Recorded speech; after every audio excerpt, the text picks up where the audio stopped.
All right, guys. So we're here with Michael Witcoff today. My name's Alex. This is Michael.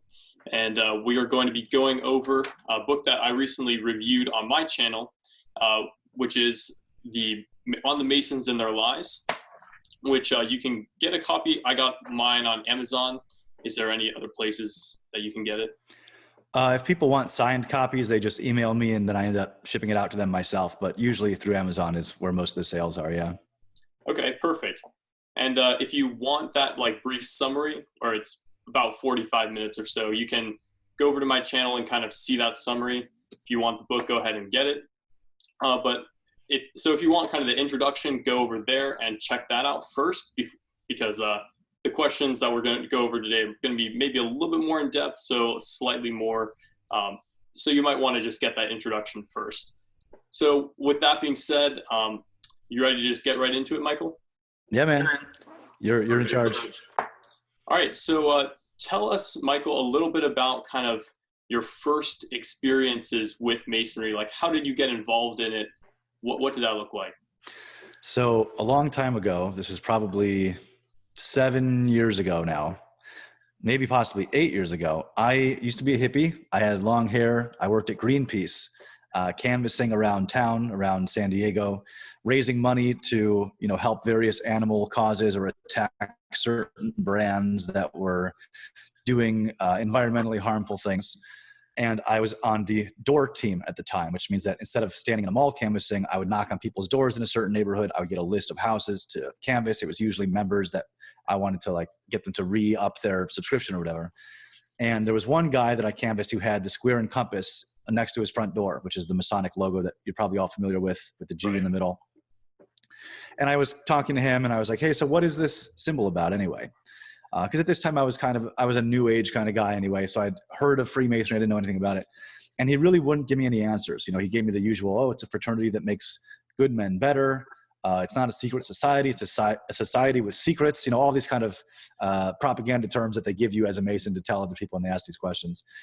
And the fact that he wouldn't answer my questions really made me curious and intrigued. And I happened to pass a big Masonic lodge on my way to and from work every day on the highway, or the building was next to the highway. And so that day I was talking with a girl who worked at Greenpeace on the way home from our door team adventure, just talking about Freemasonry and, this guy I had met, and I don't know what it is. So I said, hey, do you want to stop by this lodge just after work and check it out with me? And she said, sure. So these two hippies wander into a big Masonic lodge wearing our Greenpeace shirts and surrounded by all these guys in suits, fancy looking guys. And we go in and I just start asking. Did they have their Masonic uniform and all this stuff on? With the little V thing, and what did that look like? What did they all look like? So in the ritual, everyone's wearing an apron, which is meant to designate their rank within the fraternity, or the rank within the group that you're doing the ritual for. Sometimes they wear white gloves, sometimes they don't. Some lodges that you have to wear the white gloves. Some lodges called the traditional observance lodges, you wear a very long blazer, and it's the more rich, expensive subgroup, the TO lodges. But outside of the actual ritual, it's just guys in suits most of the time. Okay. So we stick out like a sore thumb, right? And I meet this guy, very nice guy, an older gentleman. I just said, hey, I was just curious, what is this place? What do you guys do here? And the first thing he does, he turns to the girl. He says, well, you're a woman, so you can't join. And she was this hyper aggressive feminist left wing. And you could her face turned beet red. You could tell she wanted to say something, but she wasn't going to, because, this was out of her turf. She wasn't surrounded by her friends. Right. Internally, I was like, yeah, so then he says, well, and he starts giving me the same propaganda. And I said, is it true there's 33 degrees? How does that work? And he said, well, the third degree is higher than the 33rd degree. And this kind of puzzle is the thing that I am kind of obsessed with, these cryptic, or at least I was at the time. That's kind of how I got pulled into all this stuff. These cryptic codes, and there's a secret you have to find out. You want to know the truth about what something means. It's kind of that Gnostic path that I was on at the time. And so I found out a little bit of information. I said, so how do I join? And he says, okay, well, if you want to join, you apply. You have to have lived in California for a year, which at that time I had not, because I lived in Hawaii beforehand. And then once you've applied, so they made me wait a while to apply because I hadn't been in California for a year. Once you apply, they send 2 or 3 interrogators or interviewers to your house just to ask you about your life, who you are, your standing in the community, what your job is, your relationship status. And if at least 2 of those 3 guys approve of you, then it goes to the lodge for a vote.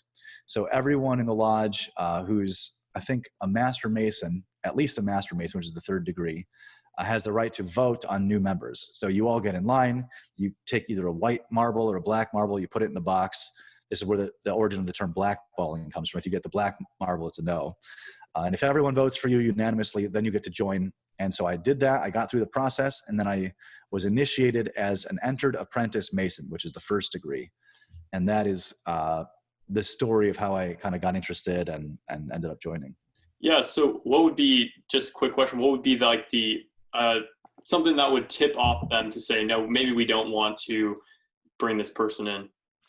So I never saw anybody get blackballed from what's called the Blue Lodge, which is the first 3 degrees. So the way Masonry is structured is there are really only 3 degrees of Masonry: entered apprentice, fellow craft, and then Master Mason is the 3rd degree. Once you are a Master Mason, then you can join all of these groups that are called appendant bodies, of which there are many. Some are public: the Scottish Rite, the Shriners, and the York Rite. Most people know about those. And there's a lot that are not public. Special interest groups, more occult-minded groups. There's all kinds of little groups involved. So I never saw anyone get blackballed, except during my time as a Mason, there was a period of time where this group of Filipinos was basically trying to take over a bunch of the lodges. So they would apply in a group of like 10 or 20 with the idea that once they were all Master Masons, they would basically have control over who could join or not. And a lot of these guys were part of a group that would be schismatic in Orthodox terms. They were part of this specifically Filipino Masonic group that was involved in underground stuff, criminal activity. And even their name, it was a long name, but it's something like the Knights of the Grand Knights of the Order of the Creeping Serpent, or something like that, with a snake logo. And it got so bad that the Grand Master of California at the time, a guy named Mel Stein, also a nice old gentleman, actually sent out a letter to all the Masons of California saying, we don't associate with these people, we don't let them in our lodges. So this became kind of a big thing. And in fact, when I tried to leave Masonry, there's the institution finds ways of trying to keep you there. And one of them was I was needed at this other lodge, not the one I was part of. They wanted me to join this other lodge specifically to help keep these Filipino criminals out. Oh, now, just to be clear, a lot of Filipinos are Masons and are not criminals, are part of this group. You know, they're right. Black Mountain Lodge was the local one I visited. They make a lot of food. They're great. But there was this schismatic group was trying to take over. Those guys were not supposed to join. I know this is a long answer.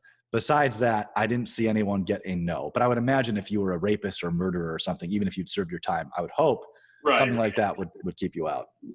Other than obviously the obvious things, unless you're like, oh, I'm an atheist or something, that's actually against their criteria. Yeah. Right. So is that a common thing where there are kind of these schismatic groups? Has that been a commonality where, or is that kind of unique to that specific case? There are groups that call themselves Masons that are not canonical Masonry. So there's women Masons called the co-Masons that like to pretend they're Masons. There's a group called the Rite of Memphis Misraim, which is an active occult black magic teaching kind of organization. That's what Aleister Crowley was part of. So I've been told 2 different things about that in my time in Masonry. One thing I was told was if you're caught at one of those lodges, you're kicked out of your real lodge. You're really not supposed to join. I've also been told by other people that if you go to one anyway, you would be surprised by how many regular Masons are there. So I never joined. I considered it at one point. I was looking through their, booklet at one point. I didn't join, but there are a lot of different groups. Most of the groups are canonical, though, whether they're for the daughters and wives of Masons, like Job's Daughters of the Order of the Eastern Star, and any of the countless, probably dozens, if not hundreds, of subgroups that are all appendant bodies or affiliated with Masonry officially. Okay, awesome. So you talked a little bit about how there's kind of 3 main stages or 3 main I forget what you said. Degrees. Degrees, right? So, yeah. But then it seems like within those degrees that you get access to, or those things that you get access to by becoming that 3rd degree, then are there more degrees after that in those specific things? Because you talk about in the book you talk about, okay, so that there's a 32nd degree of the Scottish Rite, the 33rd degree. So tell us kind of how this works. Sure. So it depends on the group. So in the York Rite, for example, if I'm remembering correctly, I mean, it's been a few years. I believe the York Rite had 3 main sub-bodies that you progress through. The Royal Arch, the Council of Select and Royal Masters, and then the Knights Templar. So I went through all 3 of those in the York Rite. The Knights Templar sounds cool, and it was actually the most boring group. They just wear expensive costumes and have like meetings at dinner meetings. It's not the crusading that I kind of thought it was going to be. The Scottish Rite has 33 degrees that I'm aware of. There may be more, I don't know. And the way that Masonry used to work and still works in some parts of the world is that you have to have 6 months between degrees. So to get to a 32 would take you 16 years. Wow. In the United States, at least in the southern jurisdiction, now when you join the Scottish Rite, you get your 32nd degree on your first day. They just show you 5 degrees, the last of which is the 32nd, which is a really stupid way of doing it, honestly. Albert Pike is probably rolling in his grave, because what they did, the creation of the, I want to say 31st, 32nd, and 33rd degree were done by Albert Pike, who reorganized the Scottish Rite, because he felt that so many low quality people were joining that he wanted to create a more elite group of degrees that people actually had to earn. So the 33rd degree, again, as far as I know, is the highest degree of the Scottish Rite. I was told if you ever ask for it, you're banned for life. It's usually something they give out like as an honorary thing, like to Manly P. Hall, who I quote at length in the book. Or if you've just been serving the fraternity for decades, sometimes they give it to you. So I was friends with a bunch of 33s. I still talk to one of them sometimes. He's much more right-wing, I guess you could say, than Masonry is typically known for. But even that really matters on the country. I mean, you'll find Masons on every side of every political issue throughout history. Obviously, George Washington was a Mason. All of his generals were Scottish Rite Masons. The French Revolution was done by Masons. The Peasant Uprising in London was done by Masons. And then you also have pretty fascist right-leaning Masons. In Italy, there was a lodge that was shut down for some very illegal activity. I think it's called the P2 Lodge. So they're really all over the place. When people hear 33rd degree Mason, they always assume that it's some, subversive communist Luciferian. And that's probably true a lot of the time, but it's certainly not always true. And I tried to stress in my book that I never had like a bad interaction with anyone there except for one individual, that it was mostly guys that were just kind of doing something that they thought was cool and having a good time. Most of the guys that I met did not strike me as satanic, even though there were certainly some that were more into that Luciferian kind of leaning. Then there's other groups like the Shriners, which I did not join because you have to swear an oath to Allah. It's like from what I understand, it's based on Muhammad's journey through a desert or something like that. Those are the guys that do the little clown cars in the hospitals. Right. Yeah. Gotcha. So then tell us also a little bit about, you gave us the experience up into kind of the point where you got approved, but oftentimes people describe kind of the initiation ritual as something where they kind of strip you down to your underwear and put you in a blindfold and a noose around your neck, and kind of point some sharp instrument to your breast to, I forget what the symbolism behind that is. And then you kind of swear this oath and then they take off the blindfold. So was this all a part of what you experienced? And if so, kind of walk us through that experience and what you were feeling through that. Yeah, that is all true. The noose is called a cable toe in Masonic language. So in each of the 3 main degrees, you do start mostly stripped down, but with your shirt in various positions depending on what degree you're getting. So like a different side of your chest is exposed. In the 3rd degree, I think you're not wearing a shirt at all, if I'm remembering correctly. And you start in this little room, blindfolded in the dark, with the two deacons on your side, the junior and senior deacon. And when the ritual begins, they grab your hand and they use it to knock 3 times loudly on this big door in front of you. And then there's this whole little ritual dialogue that takes place. Who goes there? Brother so-and-so, who is seeking to advance to the fellowcraft degree of Masonry, something like that. And then there's this little dialogue where that guy goes back to the master of the lodge. They have a little dialogue. He comes back, opens the doors. Then the guys on your sides walk you through the doors and they stop you in between these 2 pillars, which are supposed to represent the pillars in front of King Solomon's temple. As you step into that little zone, yes, there's a sharp instrument held to your chest. I don't remember the exact symbolism of it, but there's a little speech they give as they jab you with it. They don't cut you. They're like, you don't bleed or anything. It's scary when you're first doing it. You have no idea what you're in for. everyone's heard stories of people being sacrificed and all this weird stuff. You have no idea what's going to happen. And then, of course, when you're the deacon and you're walking the candidates through, then you always mess with them in the dark room, the blindfold. You say all that stuff like, you'll be fine, man. Like you've wrestled a goat before, right? You'll be fine. I'm sure you'll hold your own. Just make them nervous, make them sweat a little bit. And the oath part is actually the worst part because you have no idea what you're saying. So the way it's done is you're kneeling on this little kneeler in front of the altar with your hand on the Bible or whatever holy book is of your choosing. And then there's this back and forth with the master of the lodge where he says, repeat after me. And then he says, state your name. I state your name. So you say, I'm Michael Witcoff. And then you do this back and forth, but you're agreeing to this oath in little sentence fragments. So you don't actually know what you're saying until way later when you go back and read the oath, or then you go to another person's initiation and you hear it said back and forth. So it's not like you can just quit in the middle of it, because that would be really weird. You're still blindfolded at this point. You have no idea what's going on around you. You can hear all the people in the chairs around you and stuff if it's a crowded degree. So I don't think you would quit in the middle, but at the same time, you don't really know what you're agreeing to.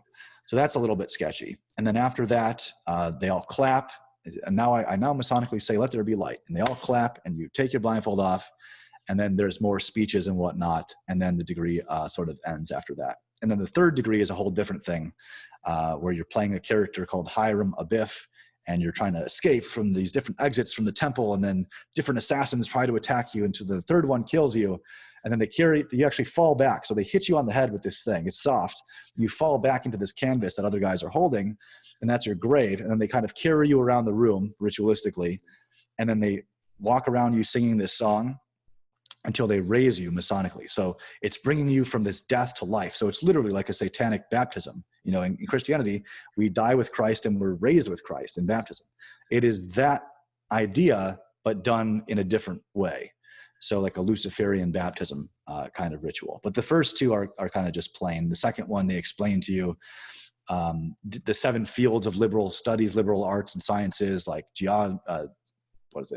geometry and music and arithmetic. It's just like a little speech. But that's kind of what the 3 degrees are. And then the other ones in different bodies are all completely different. Gotcha. You mentioned during the kind of the initiation ritual some of the different things. What is kind of the symbolism behind it, not only in the way that they present it, but having read like the Albert Pike Commentary and other Masonic works that actually explain these rituals?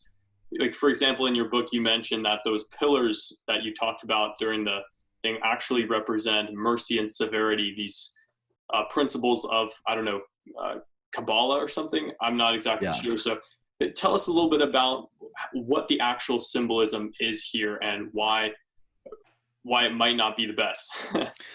So it depends entirely on who you ask. And this is part of the Masonic mystique that really draws you into it. Trying to figure out, hey, what does this all mean? Where did this all come from? You get 1,000 different answers from 1,000 different guys.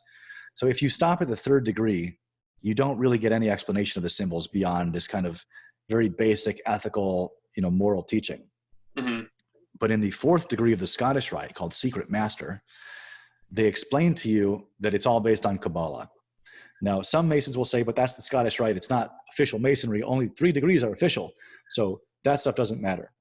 But again, Albert Pike was a much smarter person than most people. He probably had like a 180, 190 IQ. I mean, this was a guy that spoke dead languages.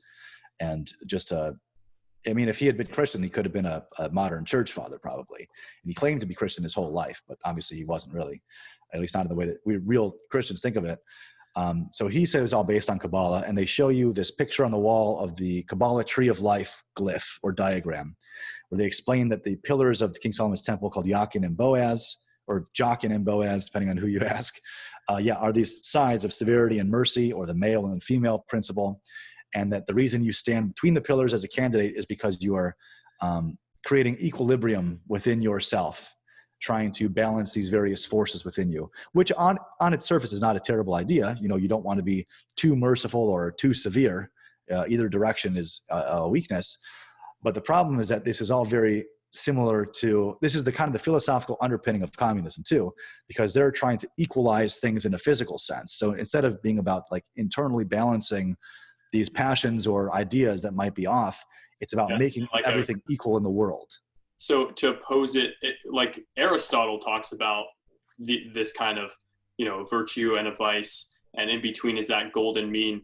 What can you explain kind of what the difference is then between this great equalization as opposed to Aristotle's proposed system of virtues, which seems to be in a large degree compatible with Christianity? Well, Masonry, the Scottish Rite in particular, is kind of a storehouse of all the world's ancient philosophical ideas. So when you go through it, you hear a lot of Greco-Roman stuff, you hear a lot of Persian stuff, especially in the 32nd degree, which is really long and complicated and confusing. It's like drinking from a fire hose, which they tell you beforehand. You hear about the Amesha Spenta and these 7 emanations and all this stuff. And the, what are they called? They're called divas or devas or something, these like deities of the ancient Persians. There's nothing wrong with this idea of a golden mean. I don't think I would say that there's any room for vice in a golden mean. Saying between virtue and vice is like kind of giving yourself a... Or between two vices. I misspoke. Okay. Between two vices, there's the virtue. Right? Well, I would say between two extremes, there's a balance. The problem is that Kabbalah is not a Christian doctrine, and what it specifically does is so you know how the Bible says that Satan appears as an angel of light? Yeah. So that passage that Paul writes, he's talking about, and church fathers confirm this, he's talking about Satanists becoming clergy and pretending to be clergy, which we're seeing right now, especially in Go Arch, the Greek Orthodox Archdiocese, with the Archbishop and the Patriarch too, who are, drooling themselves at the thought of a Biden presidency, but that's a whole different topic. It also is a philosophical concept because the devil always tells you lies under the guise of it being helpful for you, right? And we see this even back in Genesis, where he's just trying to empower Eve and free her. Did God say that? Surely you will not die. It's for your good. I'm trying to give you power and freedom. So the devil always lies. That's the thing, right? The father of lies. He always lies. So Kabbalah is this thing that pretends to be bringing what they call the positive force or the force of light into the world. But of course, it's Satan. That's what the energy is that they're bringing in. And if you watch any of these top Kabbalists talking about it, you'll hear how insane it sounds.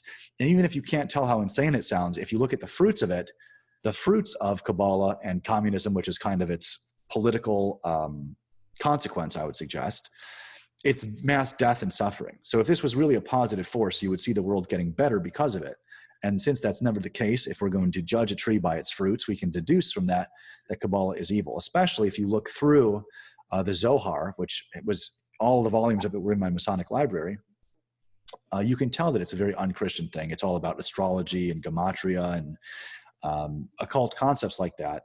And then after that author of the Zohar died, his wife admitted he made it all up for money. But there's a lot of demonism involved in it, and this positive force they're channeling is Satan appearing as an angel of light, right? He is the morning star, even though Christ also uses that epithet for himself, so that's kind of complicated too. But that's what Lucifer is, the morning star, the bringer of light. Gotcha. One thing you mentioned, I don't know if you mentioned this in the book or just another interview that I heard of yours, but you've mentioned in the past that you were giving basically lectures on these different topics of Kabbalah, Hermeticism, alchemy. Yeah. And you're kind of deep into it, but you're actually giving lectures on these things. Can you give us an example of like a topic or a thing that you lectured on, what that looked like, who was your audience, etc.? Sure. So one of these subgroups of Masonry was just a lecture group where the guys would join. I'm forgetting the name of the group. The aprons were green. I remember that. They had green trim. And basically whatever topic you were interested in, you could present. And so I believe my first lecture was on Baphomet, that symbol of that goat-headed man, woman, demon thing. Gotcha. And I was giving a lecture on how that is kind of the image that encapsulates all these different occult concepts, like the union of opposites, which is largely what Kabbalah is about, right? So the Baphomet has one arm pointing up, one arm pointing down. One arm says dissolve, one says coagulate. It's got female breasts, but it's obviously a male body. So it's got the sun and the moon. So it's all these different opposite things. And so I was doing a lecture on how the image is a imagistic representation of all these different occult concepts. And I think it's probably because of that lecture that I got invited into a group of guys that were actually doing Kabbalah and alchemy and taking it very seriously, like summoning the different spirits of the different elements and all this kind of stuff. And the real irony is, to join that group, you had to say that you were Trinitarian Christian. So when I joined it, I didn't know what I was getting into. I was just kind of tapped on the shoulder and told, hey, we think you might like this. This is stuff that, your mind kind of goes towards this stuff anyway. Christians. I said, okay, that sounds great. What do I know? I don't know any better. And then you get there, and that's the farthest possible thing from what they're actually doing there. Gotcha. Yeah, I mean, so can you distinguish for us, basically, you mentioned that there's a few different things that are at the core of Masonic rituals and philosophy. You mentioned Hermeticism, Kabbalah, and alchemy, among other things, but can you just kind of explicate each of these things? What makes them distinct from another? What are their origins? And how do they interrelate? But first of all, most importantly though, like what's distinct about them? Because they seem to all kind of meld into the same thing. But yeah, can you tell us what's distinct about them and their origins? That's a long and complex topic, but yes, I'll do my best to make it succinct. So Hermetic philosophy comes from an old sage named Hermes Trismegistus, who many Neoplatonists considered to be Plato's teacher. So a lot of people claim that Plato went to Egypt and became initiated in these mysteries, and then learned from Hermes Trismegistus. His philosophy is largely about, so it's monotheistic to begin with, as was Plato. And it was kind of about the process of, how do I put this? The immaterial becoming material, kind of trying to explain how things became the way they are. Now, occultists, active occultists, will take these concepts and try to use them to create the life they want by taking the idea of their nice car, their nice house, and then manifesting it in reality. But that is not what actual Hermetic philosophy was. It was based on virtue. It was based on getting closer to God through asceticism and through virtue. And in fact, this is something that's kind of interesting. In the early 4th century in the Roman Empire, right before and then during Constantine's reign, the main Christian philosopher of the empire was named Lactantius, who wrote a book called The Divine Institutes to refute the Neoplatonists, Porphyry and Hierocles, who were providing a philosophical justification to persecute Christians. That's what they were doing. That's what Diocletian was working off of. So Lactantius refutes that with the Divine Institutes. He ends up joining Constantine's court in 310 and being mentor to his son Crispus. But in those books, because it's like 5 books or 7 books, one of Lactantius's goals was to show the Roman pagans that Christianity could mesh with their ideas and try to draw them into it, while also pulling the pagan monotheists into Christianity. And he used Hermes Trismegistus as an example of someone he considered mostly a Christian, as well as Plato, specifically because they were monotheists and they were preaching virtue. But if you read through the Corpus Hermeticum, the Hermetic texts, it's about the Son of God, the nous, the mind, but it's like taking place inside your head, kind of. So it's explicating this process by which the world was created and also by which your own world is created. Kabbalah, Albert Pike claims to be the ancient Hebrew traditional philosophy. There's no evidence of that whatsoever.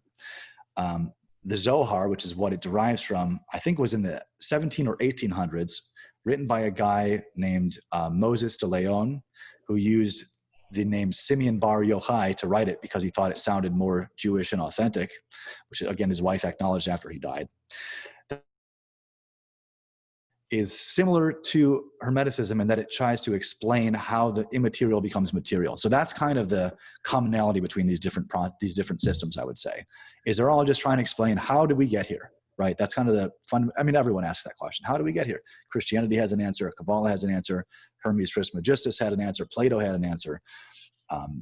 And Kabbalah has this glyph, this image of a bunch of different Sephiroth, or Sephirot, these different balls or spheres, each representing a different layer of creation. And there's a path that supposedly the substance of God goes through on its way to becoming the material world, which is the final Sephiroth, called Malkuth, if I'm remembering correctly. And so again, people who are occultists will take that and try to create within themselves, they'll try to undo that path within themselves in order to get closer to what they consider God, or Ein Sof, or the limitless light. So it's all very similar to Christianity. It's just a few degrees off in certain very important ways. And the problem with that is that imagine if you're in an airplane, if your pilot misses the landing strip by just a few degrees, depending on how far back he starts, plane's going to crash. Everyone on board is going to die. So even though it's a few degrees off, those fundamental few differences have enormous consequences for the practitioner or the follower of it. But a lot of the pagans were virtuous. You're talking about Aristotle.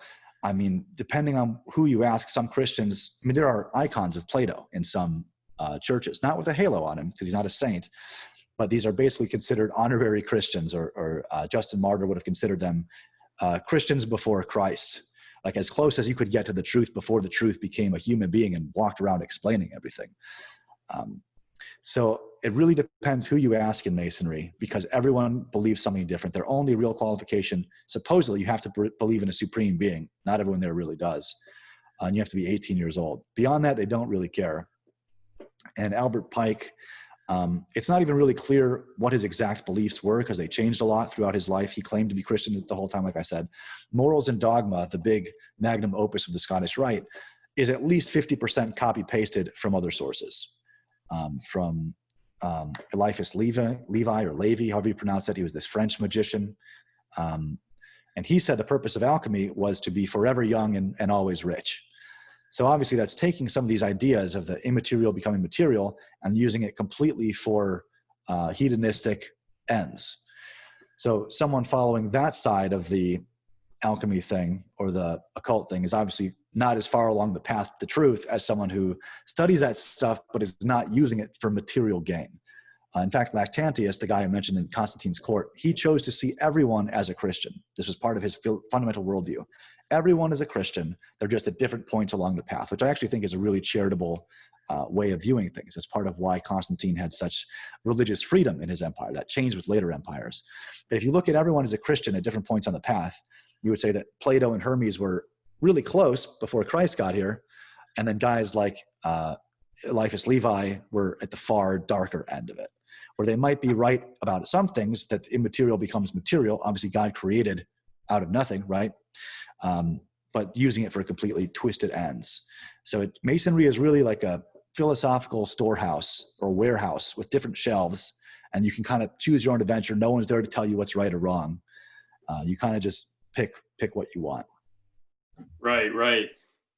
Now, you wrote another book, presumably while you were a Mason, like The Secret World of Freemasonry, The Lost Truth About Freemasons, The Alchemists, and Other Secret Societies. Oh, great title. How did you come about writing this book? What was your process? Tell us about that. So that book ended up in my Masonic library, which was a great honor to me at the time. It was the first book that I had published, at least in paperback. And even though I've disavowed and unpublished it, I will tell you, the first time you hold your own book in your hands is really a wonderful experience. That was largely a book synthesizing the lectures that I had given, and also just showing how Masonic symbolism showed up in different occult systems and how they were all kind of saying the same thing. So the point of that book was like, look, it's like occult perennialism. Like there's one occult truth, and these different systems are all just different branches of the same thing, but they all lead to the same place, all tell the same conclusion. And people really liked that book. The Masons really liked it. They don't like my new book quite as much. But at least one of the guys I was a Mason with that I helped initiate actually became Christian. He's still a Mason, unfortunately, but he's a step in the right direction.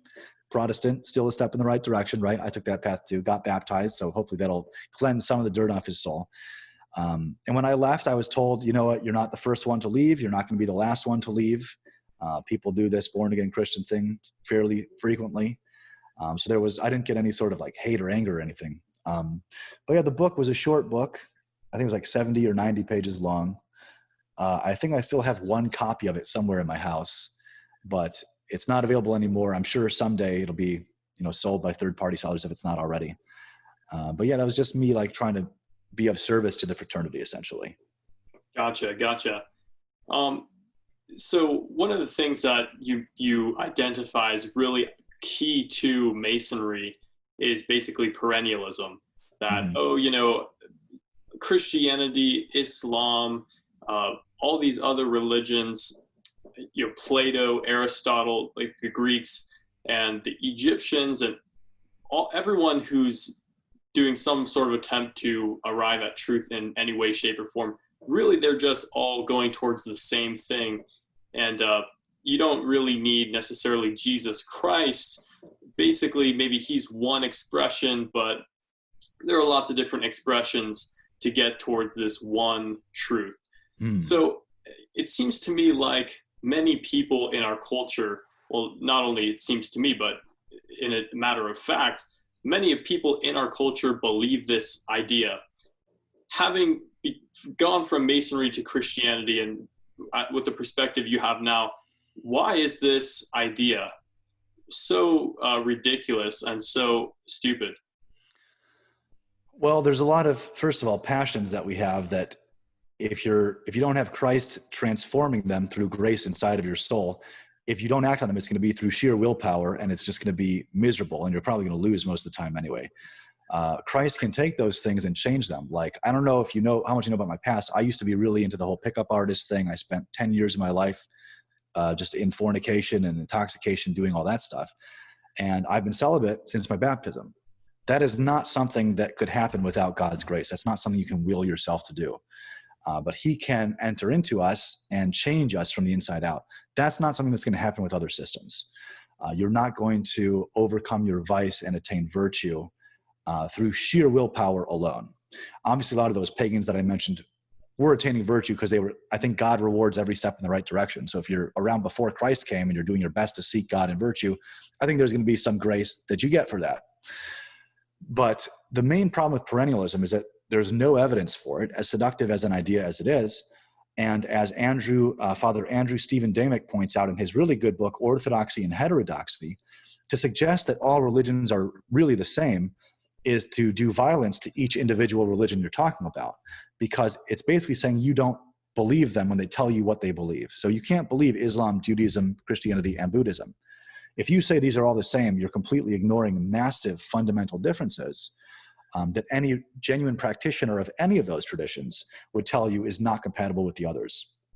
So I think that there's a temptation to believe that it's all the same. It certainly sounds nice. You know, it might make it seem like the world would be a better place if we all believe this, or some sort of idea like that. But the problem is that it's false. The problem is that Christ is the truth, the way, and the life, right? And so these other ones, we obviously recognize that there's truth in every religion or every tradition, because since we're human beings created in God's image, it's impossible to be wrong about everything 100% of the time. Even if by accident you're going to be right sometimes. But the full truth is only in Christianity.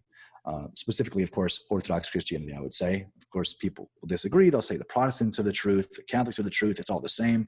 Even that is not right. There's no Christian perennialism either. You can't say Catholic, Orthodox, and Protestants are all the same either. Again, steps in the right direction from Masonry, from atheism, from Satanism, sure. And again, I think God rewards every step in the right direction. But when you look at their proof of perennialism that I laid out in the book, there really isn't any. Half the time they just make up quotes, or they attribute these truths to sources no one can check, like the wise have said, or some people have said, or I think Manly P. Hall said, oh, there's this book that I can't tell you the title of, but trust me, here's what it says. So it's like, okay, dude, who do you think you're fooling? Manly P. Hall was another one of these guys. There was an absolutely brilliant person that if he had become Christian, could have been a champion of the church. I mean, his lectures are all on YouTube. You can listen to him speaking. He didn't die that long ago.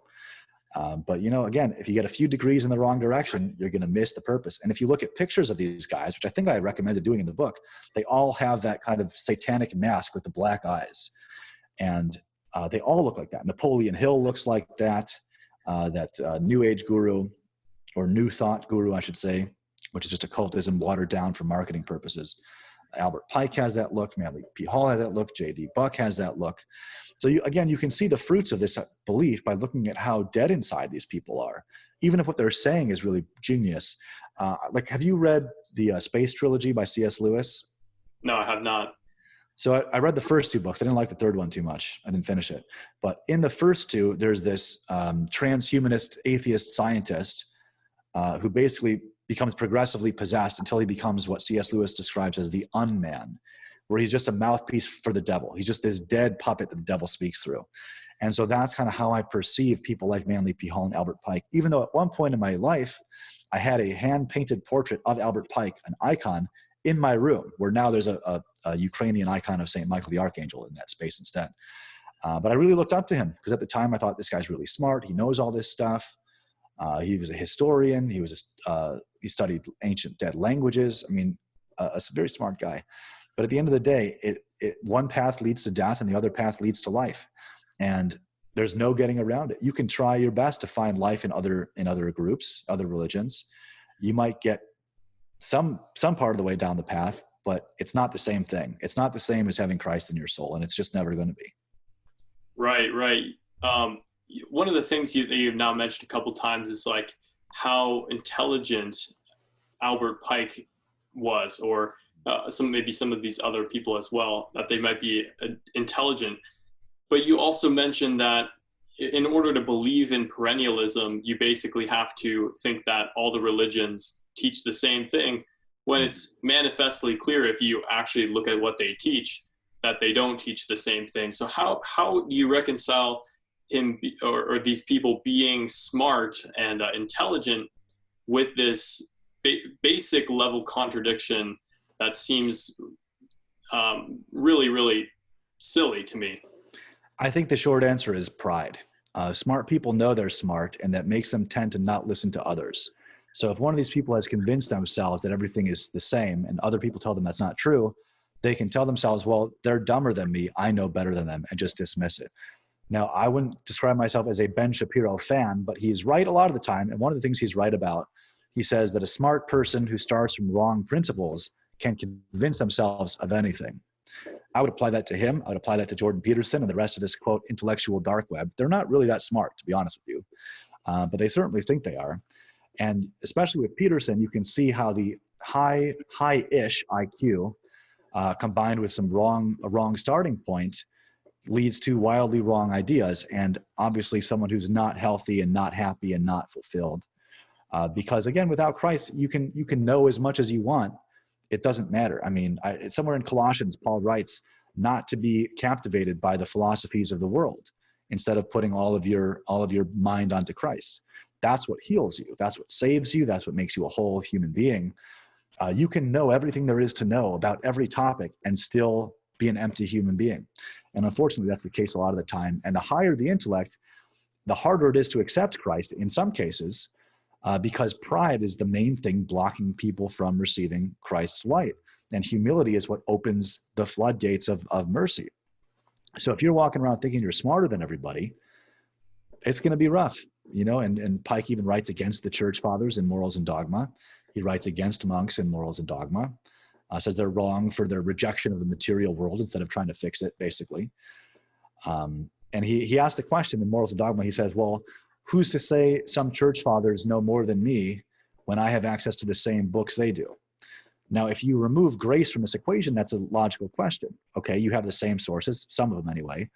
The difference is that those people were illuminated by God, and they could see things beyond just the material. They could see things through Christ's eyes, or the mind of the church, the phronema of the Orthodox Church, whereas Pike does not have that. So not only is he not smarter than them, especially guys like St. Maximus the Confessor, but he's missing the lens they were looking through in the first place, which only comes from God. So if you haven't received that, your high IQ really doesn't count for anything, and it can keep you away from God. So I would say that's probably how I would reconcile those positions. Right. Another thing that seems to be a slight contradiction, and within you were mentioning his rejection of the material world, or actually his rejection of the material world. But it seems that there's a kind of inherent contradiction within Gnosticism where they flip two things on their head. One, Christian asceticism is rejected on the basis of, oh, well, we don't want to be kind of not focusing on this world and what we can accomplish on this world, and instead putting our focus on the next world. So we're going to basically indulge our passions. But then at the same time, the whole goal of this journey is to retreat from the world into yourself, into this Gnostic spiritual realm. So there's, on the one hand, a love of the world that's the exact opposite of the Christian kind of rejection of the world. But then there's also a rejection of the worldly material things, which is the exact opposite of the Christian acceptance of matter and the material things. So this, it seems to me to be kind of a contradiction in that sense. What are your thoughts on that? I think you've nailed it. In fact, I have a book right here on my bookshelf. I don't know if you've read this thick boy, Against Heresies by St. Irenaeus, where he goes through all of the Gnostic belief systems that had occurred up until the mid-2nd century. I mean, this is a big book, tearing them apart bit by bit, piece by piece. And the irony is that there are no new heresies in the world, and there haven't been for a very long time. Everything that pops up is just a reiteration of something that was around in the beginning. And you're right, they do reject the asceticism of Christianity while also retreating into themselves. Now, Albert Pike wasn't encouraging hedonism. I don't think he lived the hedonistic life. I mean, he was kind of too busy. If you read his life story, I mean, it's actually kind of crazy. I forgot where he was. His carriage and horse broke down somewhere during the Civil War, and he walked like 200 or 300 miles. And this was a huge man. He was a Civil War brigadier general, in and out of jail, because he did some bad stuff to the Indians, but then later helped the Indians. So this was a busy guy. He wasn't spending his time partying like a lot of modern occultists do, where it's all about money and sex and power, which Irenaeus actually says in that book is the cause of heresy. It's why heretics become heretics. It's all a ploy for money, sex, and power. He says that pretty explicitly. You might just say sex and power. I don't know if money, but it's all kind of related anyway. So again, this comes down to who you're talking about and how they're doing it, because there's as many different ways to do Gnosticism as there are people. It depends what system they're studying, what their goals are.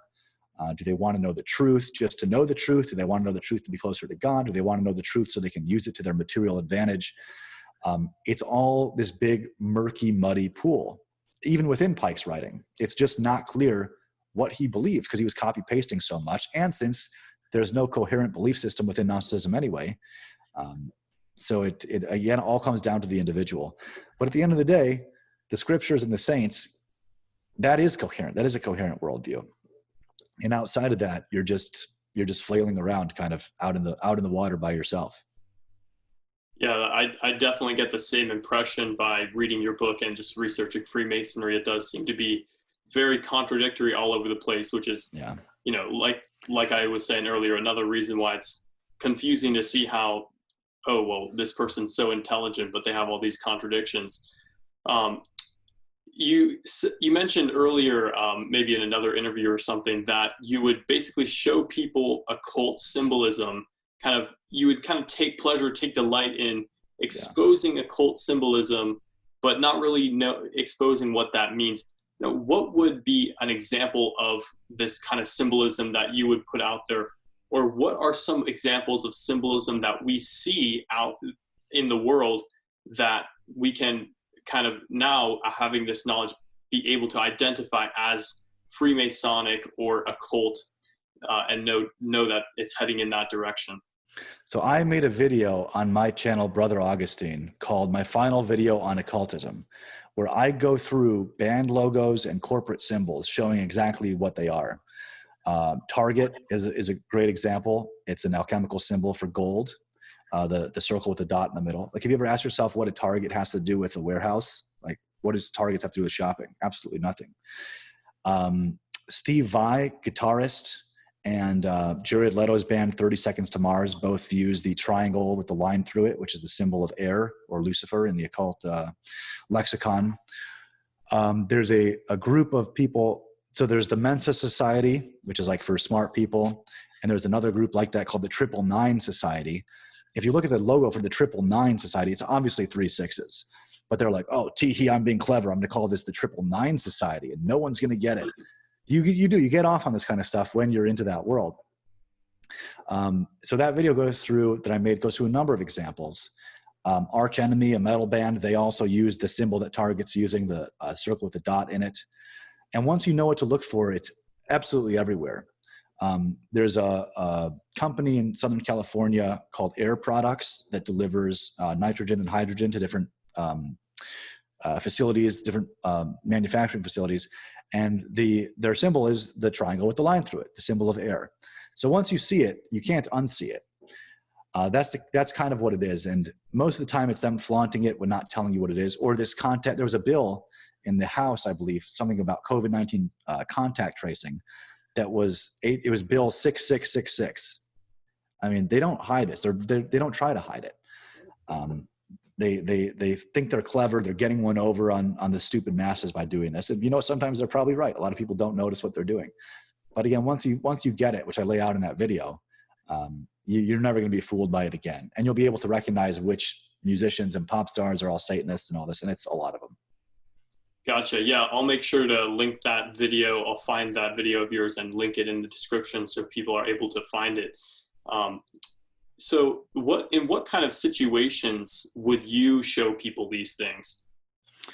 So when I used to be back in that whole pickup artist realm, there was a symbol that I used that I claimed was my initials, but it was actually the mark that I had in the Royal Arch of Freemasonry. Because when you become I think it's called the Mark Master degree, it's the first or second degree of the Royal Arch, you draw a little symbol that they keep on file for yourself. And so I was using that symbol, showing it to people, telling them it was something other than what it was. It was like the sun and the moon being related in something. So that was just one example. And I every time I did it, I was like, ha, he, I'm being so smart. They have no idea what they're looking at. So that was my way of doing it. And then when I was in the business world, the copywriting world, I would sometimes use pillars as example. I would take Masonic language and apply it to business, which a lot of people have done. There's a lot of business people that are into one society or another, and they're always kind of taking the teachings from that society and then watering it down and applying it to their particular field. Because that's the trade that you make with Satan. Like you proliferate his ideas and then you get physically rewarded for doing it.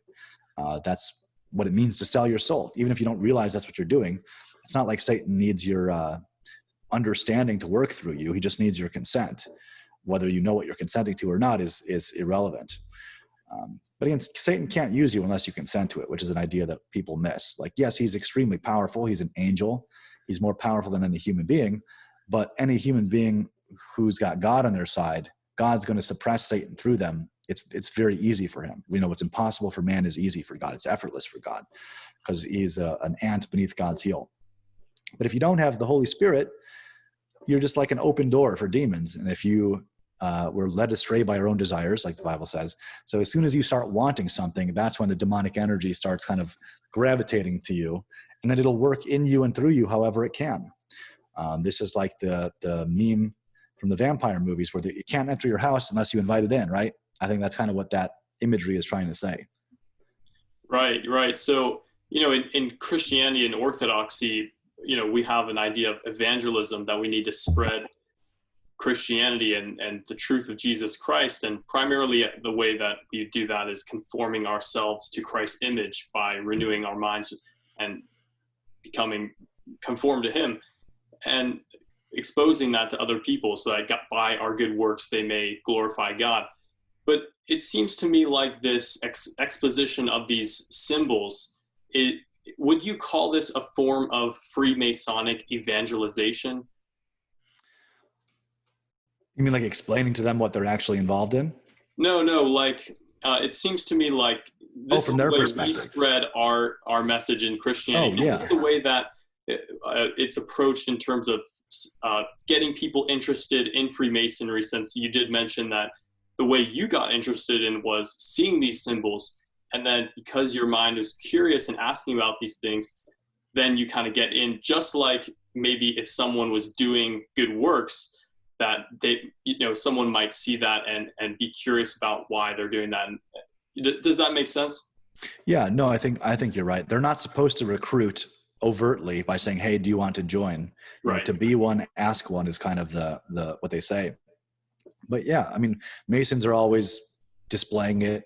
Bumper stickers, car magnets, lapel pins, rings. A lot of guys wear rings. I had rings and lapel pins and all that. So I had a bumper sticker too, showing my affiliation.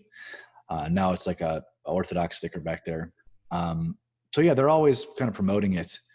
In fact, I got really angry once because I got pulled over, and when you're a Mason, a lot of police chiefs and cops are Masons. Like, there's kind of this understanding that you're not going to get in trouble for like minor stuff. And I was really upset when I got pulled over. I wanted to be like, do you not see what's on my car? This guy must not be part of the club, They did let me go without a ticket, so maybe they did know. But yeah, there's always, because it makes you feel good to wear this stuff to show that you're in this secret society, you know. So yeah, I would say that is a way of Masonic evangelizing, kind of. And they also release a lot of documentaries. They like to do that too. So they're not recruiting; they're just showing you how cool and great it is, and then letting you make up your own mind.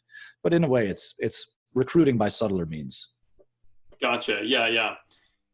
So let's move on a little bit, unless you have anything to say about the philosophical and symbolic aspect of it. Let's move on a little bit to the historical and cultural influence of Masonic ideas and philosophy and Masonry in general. So nowadays we see occult influence and Masonic ideas, kind of, especially perennialism and these types of things, relativism. We see this all over the place, and even the symbolism permeates popular culture. So how did this come about? How did this happen? Well, it tends to attract people that are high up in their industry just because they want to be around other high status men, even though the fraternity has plenty of low status guys too. That's part of the appeal, is you're all on the same page. You treat people on the level. That's why they wear. So this is the lore of why they wear white gloves, is so a CEO of a business and a farmer who might have different looking hands, they don't see the difference in their status in the lodge. So it's like, we're equal, we're brothers. That's not really how it works in real life, but that's kind of the idea behind it. I would say by attracting people who are already captains of industry and politicians and civil engineers, I mean, that's kind of who tends to join. So these ideas get proliferated through that. And culturally, it's not like it's only Masons that are doing it. Like the Beatles are largely responsible for New Age teachings being proliferated in the United States. They went off and had their little acid trip with that Swami guy or whatever. Started bringing yoga. You know, they largely brought yoga to the United States and the ideas of it. Swami Yoganandi or whatever the guy's name was. As far as the control rather over Hollywood and all that, I don't know how many of those guys are Masons, even though there is a production studio called 33 Levels or something like that, where it's just so obvious what it is. 33 something or other. But it's not like they're the only group out there trying to subvert things, and like they don't teach anything degenerate in Masonry. Right. There are other occult groups that do, like the Ordo Templi Orientis, which a lot of entertainers are part of. Jay-Z wears a sweater with Aleister Crowley's slogan on it. He was the one that put Ordo Templi Orientis together, or at least climbed its ranks and changed it, where there is sexual stuff involved in some of the degrees. So they do proliferate those more degenerate ideas. So Masonry is kind of like a beginner's occult school, I would say, where most people who join don't even know what it is, including high-ranking people. Some of them have no idea what they're actually involved in. They just think it's a boys' club. But then if you want the quote-unquote real stuff, you're going to have to join some other group most of the time, the active operative occultism. So I don't know how much influence they have in the culture necessarily. From my experience, it's mostly like cops and firefighters and military, because it's a brotherhood. So that's kind of the way these guys are anyway. They're used to fraternal relations and joining groups with other men that share their interests in their field. I would say the entertainers are probably into worse stuff than Freemasonry, if I had to guess. Right. Like Marina Abramovich and the spirit cooking and all that blood devilly stuff. I never saw any of that in Masonry. There might be groups that do it. I never saw it.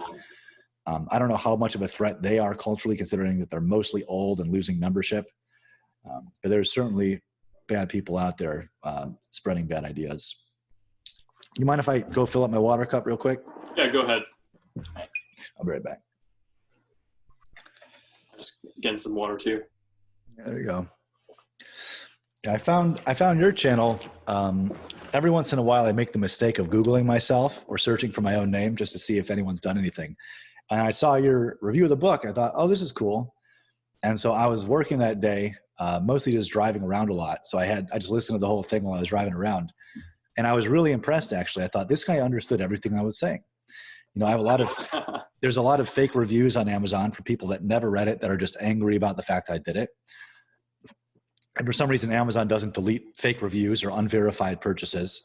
But but they actually give credence to my ideas because their criticisms are proving me right. Where they're saying, sorry to let you know, but Jesus was just one of the guys who attained nirvana. I was like, thank you for proving my point. I'll take that 1 star, because people who are smart read that and they see that what I'm saying was correct. But you understood it, which was really cool.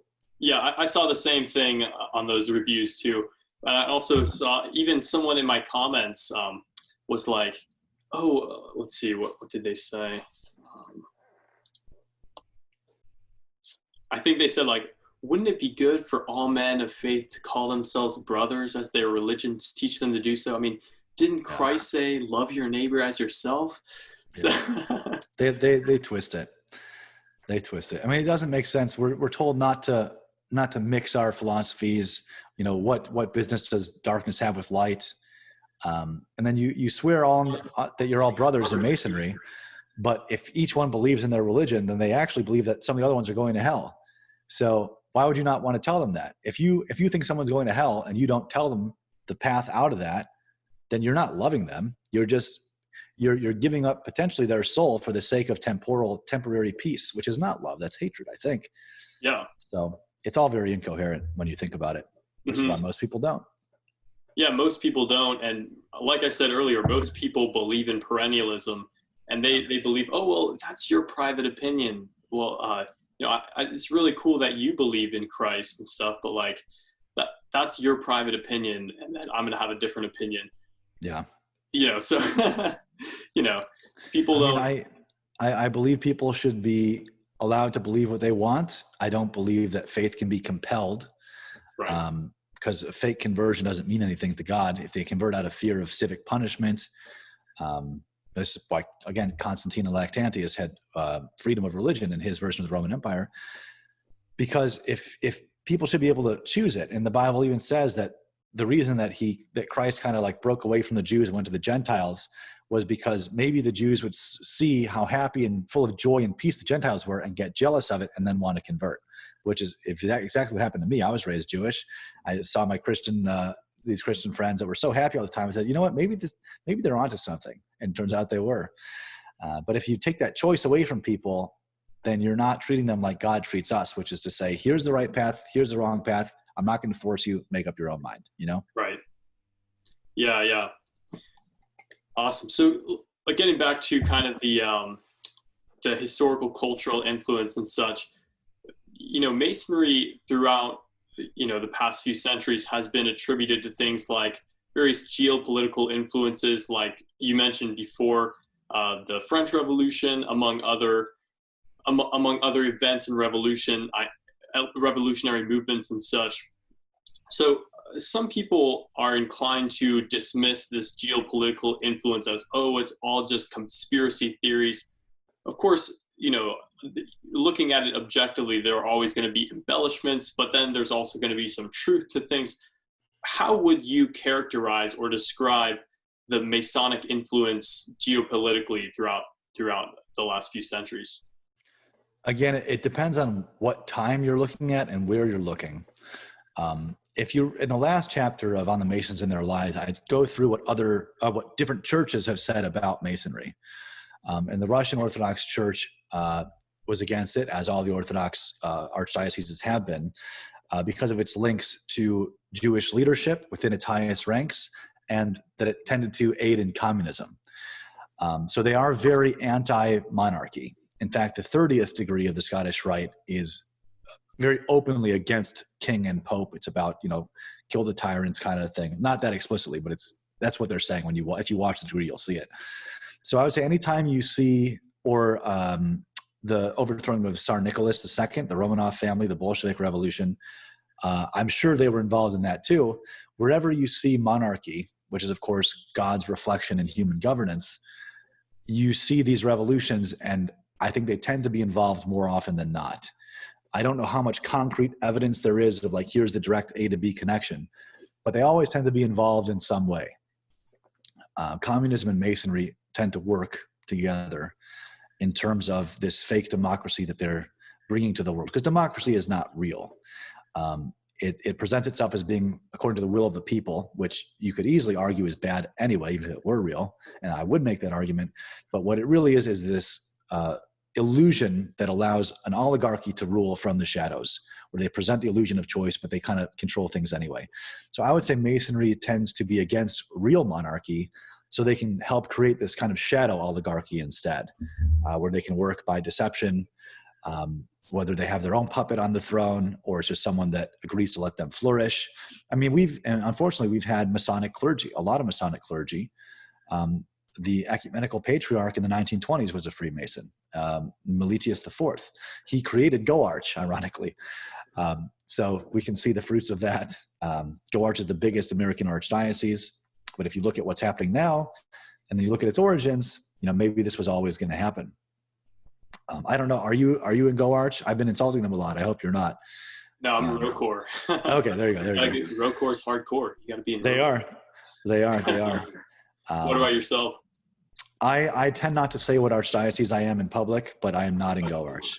I was baptized GoArch, and I left when Bartholomew started meddling in Ukraine, and I have not for a single second regretted that decision. They have gone full steam into the Corona hoax, full steam into Black Lives Matter and Marxism and praying for Joe Biden. The Archbishop prayed for Joe Biden at the Democratic convention and then didn't even show up to the Republican one. So they've made and then he was venerating Ruth Bader Ginsburg publicly, this woman that was responsible for countless, millions of dead babies. It's a disaster. So I left them. I'm happy at where I'm at though. Rocore seems great. I've actually never been to a Rocore church for a service because locally the service is entirely in Russian. Oh, so seriously? Yeah. But I'm told that they're very, very strong. They have good based conservative trad priests from what I understand. So that's pretty great.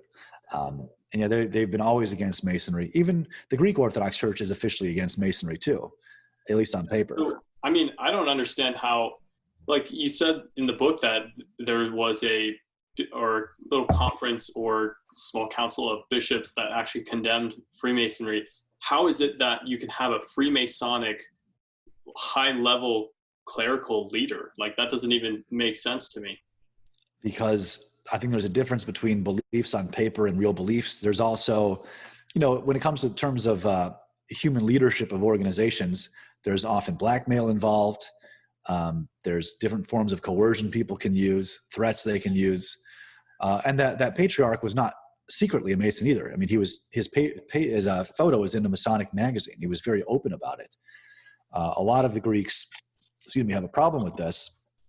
There was a guy whose name I'm forgetting who wrote against Masonry, a Greek Orthodox guy in Greece, who ended up being very, I'm some burping with all this coffee and water. My bad on that. He ended up being very controversial in the Greek world. But he wrote, I think it's called On the Apron or Against the Apron, some big document that I read most of, where he understood what Masonry was and the threat it posed. But most clergy, at least in America, just kind of don't care. In fact, I offered my book for free to all the Masons, all the clergy around town, and none of them wanted it. None of them cared. I did give a speech at my old GoArch parish where a Serbian priest came down to hear it. There was a couple dozen people there asking me questions, so that was cool. But the priests don't take these things too seriously. At least most of them don't. A lot of priests are, and I'm not trying to just criticize them, they're kind of oblivious to what's going on in the country around them. Some of them are paying a lot of attention to critical theory and Marxism and communist revolution. They understand what's happening, but a lot of them are just kind of like happily going along with whatever the TV tells them. They want the validation of the world. They want the friendship with the world that the Bible tells us is death. Unfortunately, there's nothing about being clergy that somehow makes you wise and discerning. I wish it worked that way. I wish the ordination worked that way, where as soon as the chrism goes on, as soon as the ordination is done, you're just cleansed of all your errors automatically. But sadly, that's not the case. There are some that are very aware of Masonry, though. I don't know how much of a threat Masonry itself poses anymore, because a lot of those guys are also part of other groups. There's a lot of other groups that are bigger and probably growing, whereas Masonry is shrinking. But it's the underpinning of it still shows up in all these different groups, right? Because occultism doesn't go away just because one group rises to prominence or falls out of it. We just have to be on guard against these influences, whatever direction they're coming from, and making sure people are aware of it. Yeah.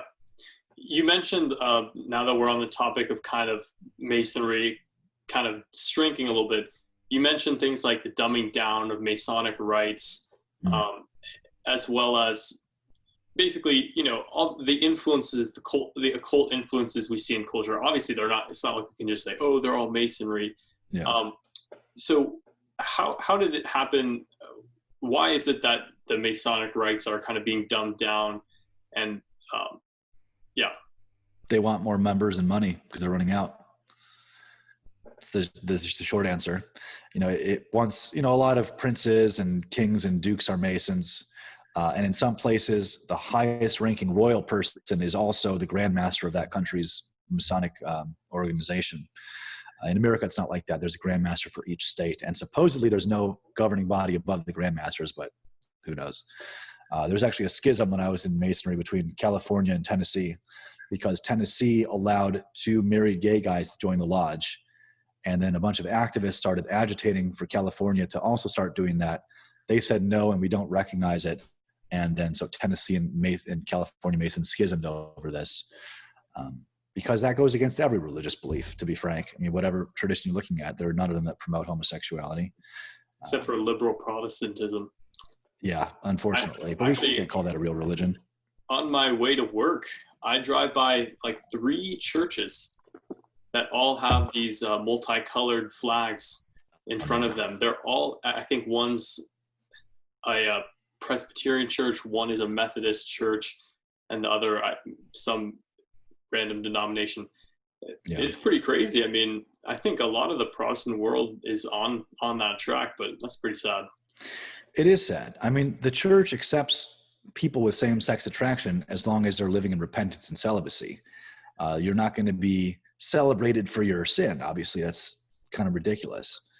So I understand Protestants are often, they grow their numbers by meeting people where they are, and there is some value to that. I needed that on my way out of black magic and sorcery. I needed that first. I couldn't have gone straight from that to orthodoxy. But at some point, you have to confront people about what they're doing because it's bad for them. If you tell people as a church that they're going to be just as blessed for indulging in their passions as if they restrain themselves, you're lying to them, and you're hurting both yourself because you're going to be judged for leading them astray, and you're hurting them because they don't know any better. And if people go church shopping to see, hey, which one's going to accept my sin, they're not really seeking Christ. They're seeking themselves in a church. They want to see their own passions reflected and celebrated. That's not a real religion. That's just narcissism or solipsism, you could say. It's really, it's unfortunate. And there are some Orthodox clergy who are trying to agitate for more of that kind of stuff, or ex-clergy in one guy's case. But fortunately, as far as I know, none of the bishops tolerate any of this stuff. I know at least 2 gay Orthodox Christians. They're not married, and the church would never marry them. So hopefully it'll stay that way, because you don't want to tell people that things that are bad for them are actually good for them. Because again, that's not love. Even if you're telling them you're doing it because you love them, or you're trying to be nice, it's actually hatred if you think in the long term. So hopefully they'll stay on the right path. Right. Of course. One thing, as we were talking about the dumbing down of the rites and the fact that they're basically doing it because they just want more members, it seems to draw a little bit of a parallel to me between that and the Roman Catholic Church, which has dumbed down its rites just for the sake of, oh, well, we want to appeal to Protestants, and we want to have this synthesis with the church fathers and to appeal to the Orthodox. And basically they're just becoming this bland thing that, even though it's trying to appeal to everybody, it then kind of appeals to, well, not to say nobody, there's certainly people that it appeals to, but there seems to be a similarity there. In terms of the philosophy, though, some people will just immediately write it off as a conspiracy theory that there's been Masonic influence on the Vatican. Now, obviously, as we were saying earlier with the culture, it's not like you can point everything to just Freemasonry. But if we do look at certain statements of Pope Francis, such as in the Abu Dhabi document that was released in 2019, he said that, well, first of all, the whole project is to say, oh, well, we all are just this universal fraternity. Everyone's a brother, as long as you're a human being. But then actually a specific statement that taken in context cannot be reconciled is saying that God wills the plurality and diversity of religions with the same wise will which he created human beings. So what would you say to people who write off as a conspiracy theory the fact that Masonic ideas have infiltrated the Vatican? I'm not sure there's anything you can say to people. Most people form their worldview based on emotion and not reason. And trying to reason with an emotional person, as I'm experiencing this week, trying to explain to my family why the election isn't done yet, just doesn't work. If someone is genuinely curious and open-minded, you can engage with them. So the kind of strategy I've taken is that when I remember to, and I'm smart enough to, I kind of don't push anything on people until they ask me for advice or like, hey, what do you think about this? Then I'll tell them, because I keep learning, I sometimes learn the really hard way, that when you just try to share the truth with people who aren't asking for it, not only do they not accept it, they actually get angry at you and they dig deeper into their own wrong beliefs. So if someone looks at the clown mass and Pachamama idolatry of Catholicism and can't understand why that's not Christianity, they're not ready for the truth yet. And I don't know what you do with those people. Just pray for them. I don't know if there's a better answer. None of us is God. We don't know where anyone's going to end up necessarily. Even some of the worst people out there, I don't feel comfortable condemning anybody because I don't know what sort of trauma they went through in childhood that led them to something. If someone, for example, was molested by a priest, of course they're going to become deviants and not like Christianity. And I think that when God judges people, he'll take all that stuff into account. Like, okay, maybe this person rejected Christ, but only because of this thing. And he knows in his wisdom and omnipotence, what the person's life path would have been if they hadn't been traumatized. So I try not to judge or condemn anyone, no matter how stupid their beliefs are. I don't always succeed at not judging them. But as far as actually helping them figure stuff out, it's not that many people that have a real agency, unfortunately. Like the mass media is the most elaborate ritual abuse and brainwashing mechanism that's ever been proliferated on the earth. I mean, this is the result of thousands of years of people figuring out how to manipulate other people, all put together and then amplified. So as long as they're in that web, you can't really do much besides just surround yourself with higher agency people and wait for the lower agency ones to ask for your advice. And if they never do, you just pray for them. Because connecting dots doesn't work for people who are in a different emotional state where they can't process that. Right. Yeah. And while we're on the topic of Protestantism and Roman Catholicism, for Christians who might be watching this that aren't Orthodox, but just interested in the topic, what would you say to them about what Orthodoxy has specifically that is different than Protestantism and Roman Catholicism in relation to this topic, in relation to Masonry? You mentioned that before, when you were a Protestant, obviously you already knew that they were antithetical. Christianity and Freemason, you already knew that they were antithetical, and you said that you were even starting to write the book while you were a Protestant. Yeah. But then you said when you became Orthodox, you realized, well, actually, they're just taking these sacraments, flipping them upside down. And actually all their doctrines have already been completely refuted over and over again by the Church Fathers. So what would you say that Orthodoxy has that maybe Roman Catholicism and Protestantism is maybe lacking a little bit, that can stand up to the errors that we see in the world, specifically with regarding the things we've already talked about? So if you are a Protestant who genuinely wants to learn about church history, you're going to end up either Catholic or Orthodox once you've read enough books, depending on how you feel on certain issues like the Pope. In fact, Francis Chan, this mega pastor in the Protestant world, has been reading the Church Fathers lately, talking to Hank Hanegraaff, who was a big convert to Orthodoxy from Protestantism, and has even been talking about the Eucharist. I just saw a video where he's giving a speech where he says, did you guys know, he says, I didn't know this till recently, did you guys know that for the first 1,500 years of Christianity, everyone believed the Eucharist was truly the body and blood of Jesus? He said, I didn't know that. No one told him that in Protestantism, because why would they? But if you actually read the earliest Christians, the Apostolic Fathers, the men whose priests were the apostles, then you are faced with the question that I had to face on my journey, which was, what are the odds that I understand what the apostles meant better than the guys who could just ask them questions face to face? And if you can swallow your pride and humble yourself, you realize probably zero. There's no chance that I understand this better than the guys who knew them, right? Who lived with them, who went to their church, who heard them preach every Sunday.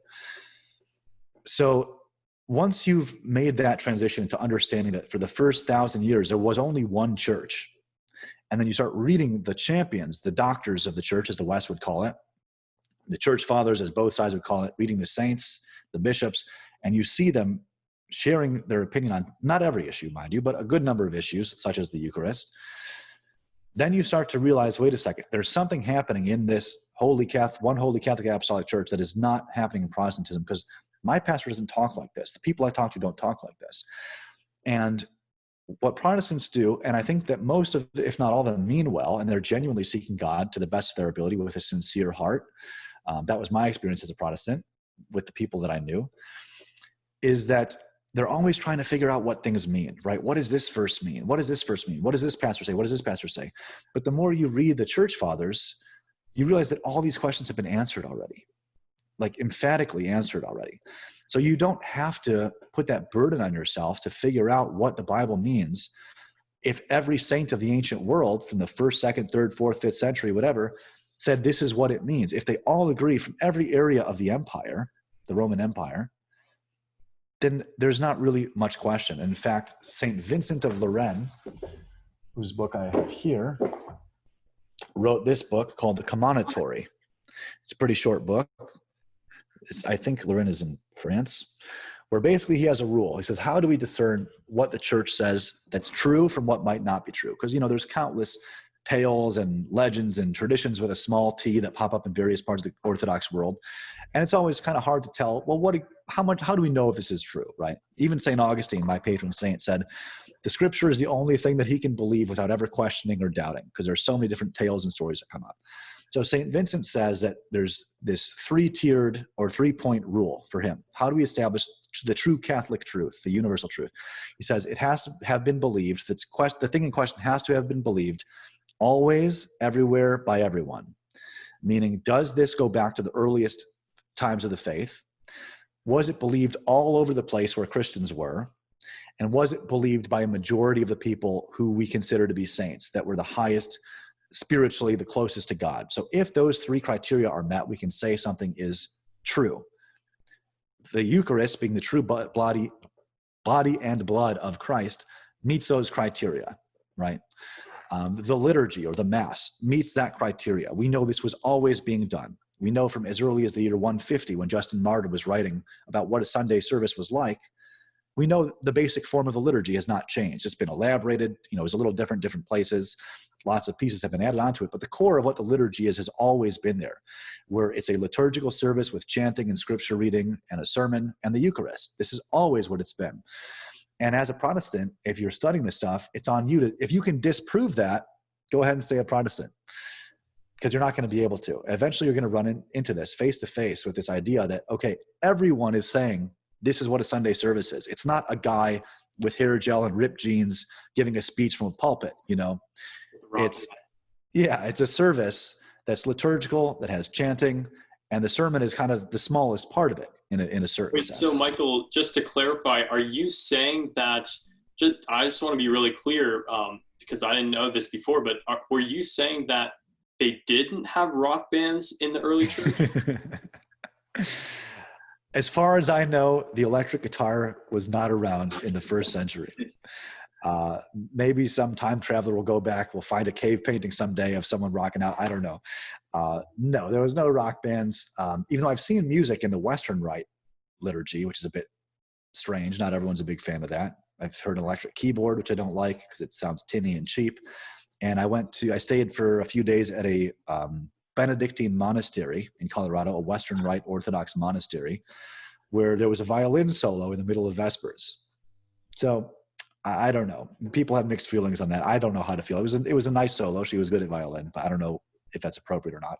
The bishop and the abbot liked it, so yeah, it is what it is.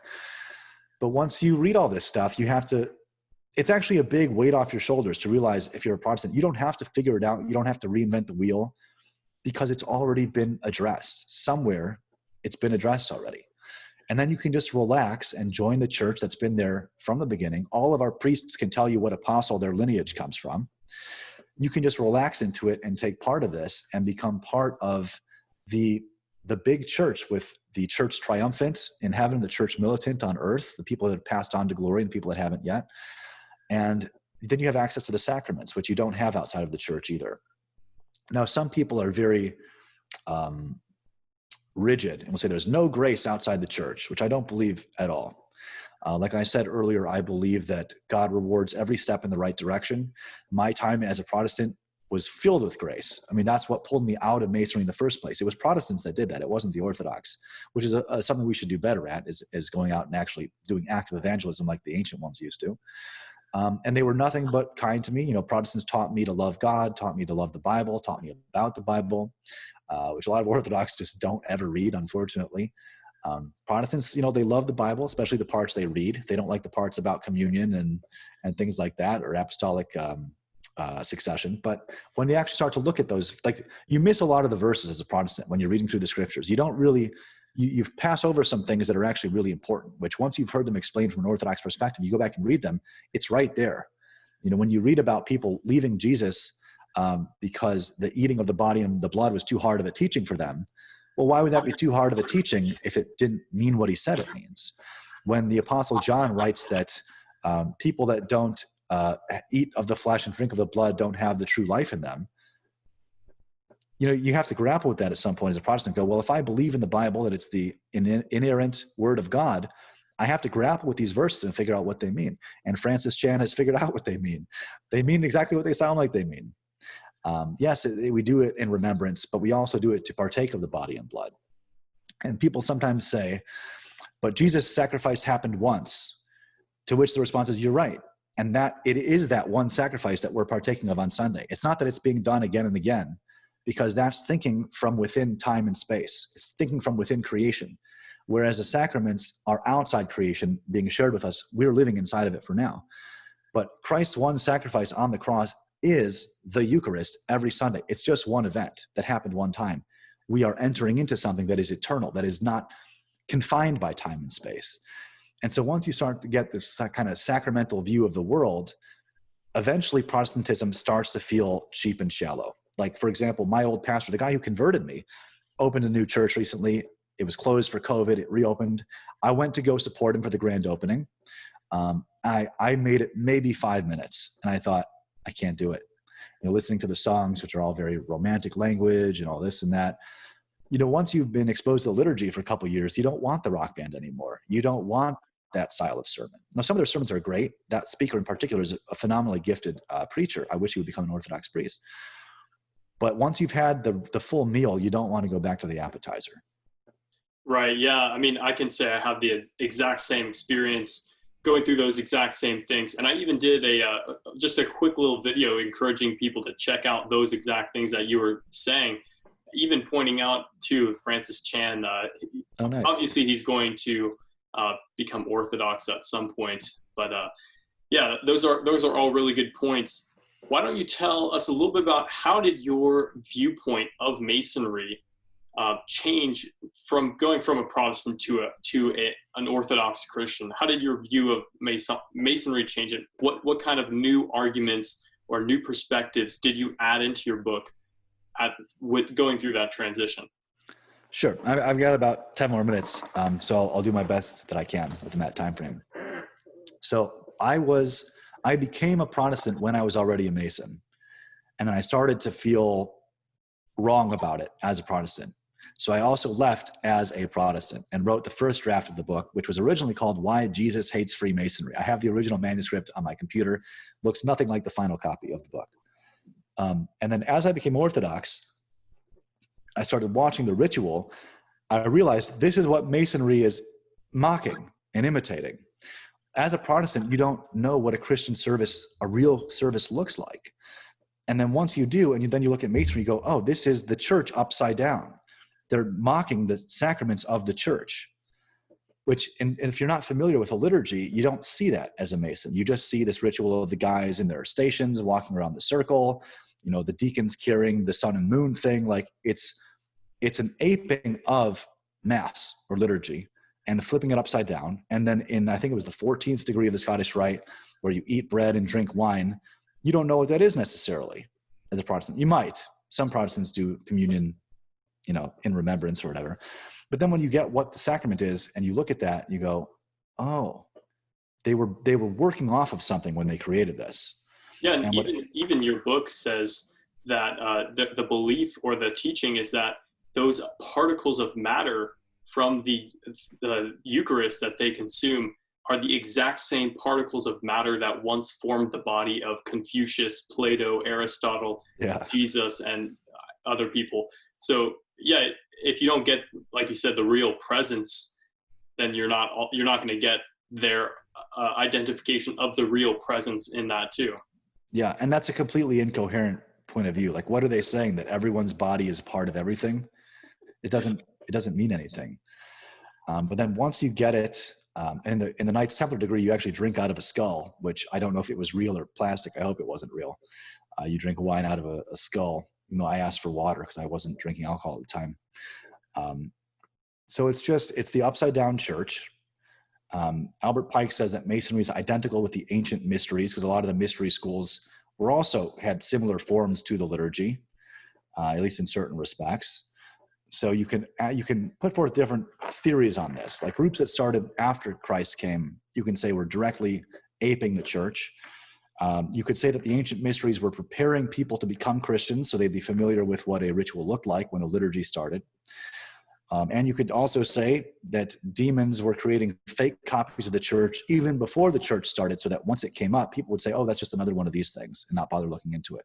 So there's different perspectives that different Christians have had over time. But in any case, it's just nothing like the real thing.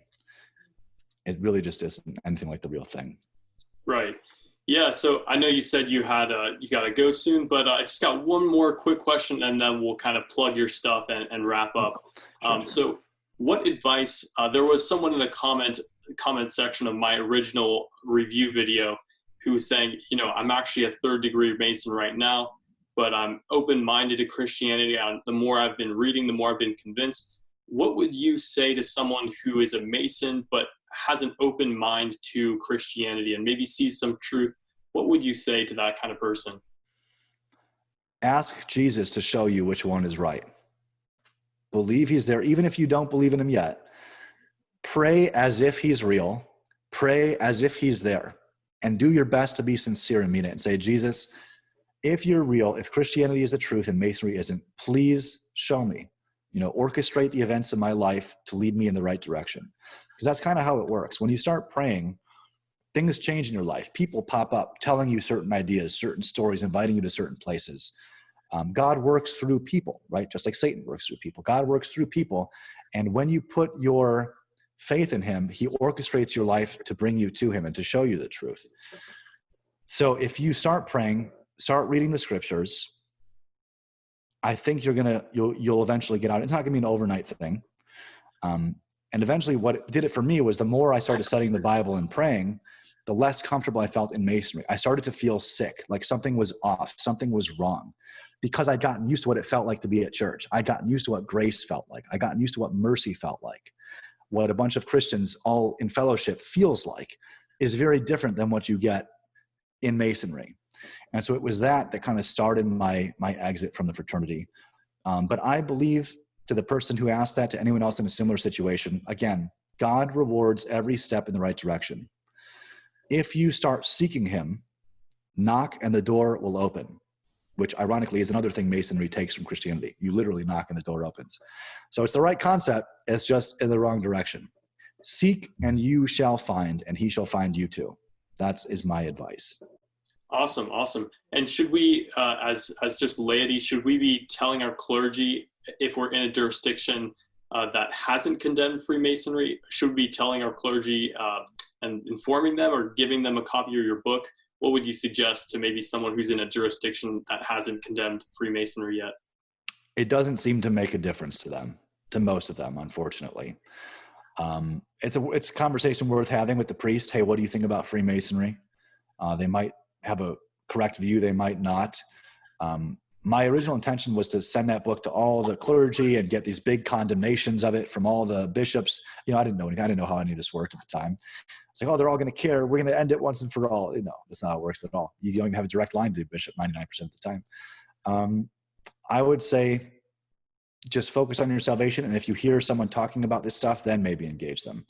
But I would not go out of my way to share it because in my experience, it was not received that well. It wasn't received poorly. It was just not received that well. Yeah, it was just kind of indifferent. Yeah. All right, awesome. Is there anything you want to plug or say, or any other things you want to say before we just, I can just give a couple plugs for your stuff and then we'll wrap up? Sure. I can say that I think it was about a month and a half ago, I published my second book called Theopoetica, which is a collection of 20 original poems with commentary on each one, and then several essays on the state of Western art in general, specifically poetry and what's happened to it. A number of people have taken up poetry after I wrote it, which was exactly the point. It was once a great, mighty art form that has become basically just 7th grade level diary entries in modern pop culture. But once upon a time, you know, we had stuff like this. The Divine Comedy by Dante took him 6 years to write. I mean, this is some of the highest quality writing you'll ever find. In fact, some of our saints were very into poetry too. King St. Alfred the Great, the uniter of Wessex, whose grandson united England for the first time in history. King Alfred was memorizing poetry before he even knew he was going to be king someday. Never even thought he'd be king. He was 5th in line for king, or 4th in line for king. So it's been something that has been studied by many Christians. Lactantius, called the Christian Cicero, was very into poetry. The Psalms are poems. So if you're interested in poetry at all, check out Theopoetica, Theopoetica. And my other published book that's available right now is On the Masons and Their Lives, which we've been talking about. I love that cover so much. The guy who did it did such a great job.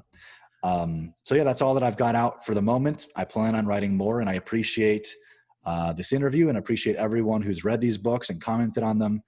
And I'm just doing my best to help, you know, pull people out of darkness and set things in the right direction. All right, sweet. Well, Amazon's the place to go, right, for this book and for your new book. And then also, if you haven't done this before, go ahead and check out Michael's YouTube page. I think it's Brother Augustine, correct? And I'll link it down in the description too. Yep, I am an oblate of St. Benedict. And so my official title is Brother Augustine. It's got about 3,000 subs and lots of videos, live streams, interviews, all kinds of good stuff for people that are curious about orthodoxy and politics and culture and all those related topics. All right, awesome. Well, Michael, it's been an awesome interview. Thanks for taking the time, and I look forward to the stuff that you put out in the future. Thank you for having me. It was an honor to be here. All right, see you. All right, see you later.